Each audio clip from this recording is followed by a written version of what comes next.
I stood in my tiny Capitol Hill apartment in Denver, staring at my freshly framed master's degree in environmental science. Rain streaked the windows, blurring the Rocky Mountain skyline that had always felt like home.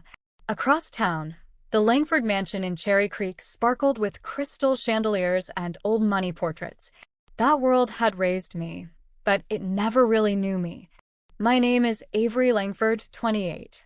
Dad Victor Langford built Langford Pharma from a garage lab into a billion-dollar giant. He crushed rivals with one call and smiled for cameras while our waste quietly poisoned the South Platte River towns downstream. Mom, Elena, collected gala chairs the way others collect handbags, all to keep the family image flawless. My older sister Madison, 31, was the heir apparent, sharp, polished, already vice president.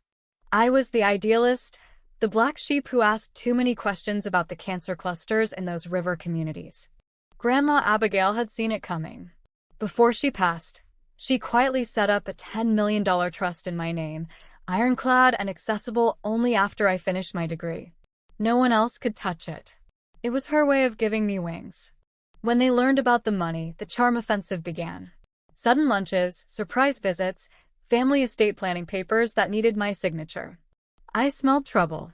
Then came the graduation party at the Brown Palace Hotel, Mom's masterpiece.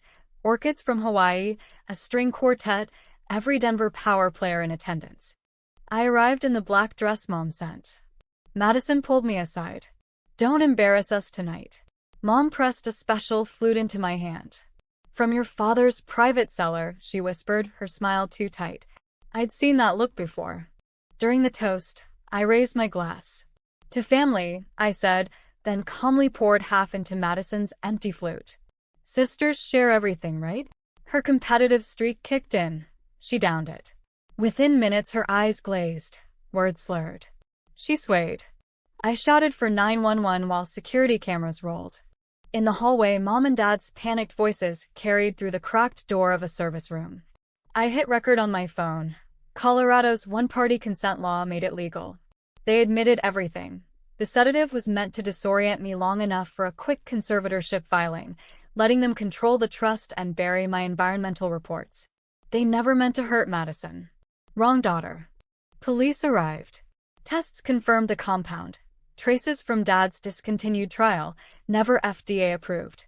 My pre-filed whistleblower report to the EPA and FBI, backed by water samples and whistleblower affidavits, triggered immediate warrants. By dawn, agents raided Langford Pharma headquarters. Madison woke in the hospital, furious at first, then stunned when she heard the truth. She chose cooperation, handed over board recordings, signed statements. In exchange, prosecutors dropped charges against her. Dad and Mom faced federal counts: conspiracy to commit fraud, attempted assault by substance, and decades of environmental violations. They took plea deals. 10 years each, plus full restitution. I used every penny of Grandma's trust to launch the Clear Rivers Foundation. We fund medical care for affected families, river cleanups, and scholarships for young scientists. Madison joined me 6 months later. We sit on the board together now. No titles, just sisters learning how to be honest. Dad writes from prison, short letters about regret. Mom attends mandated counseling. I visit once a month. Not for forgiveness yet, but for accountability. The lesson I carry is simple. Blood ties you, but choices free you. Standing for truth doesn't just topple empires, it rebuilds lives, one honest conversation at a time. The river is cleaner. So are we.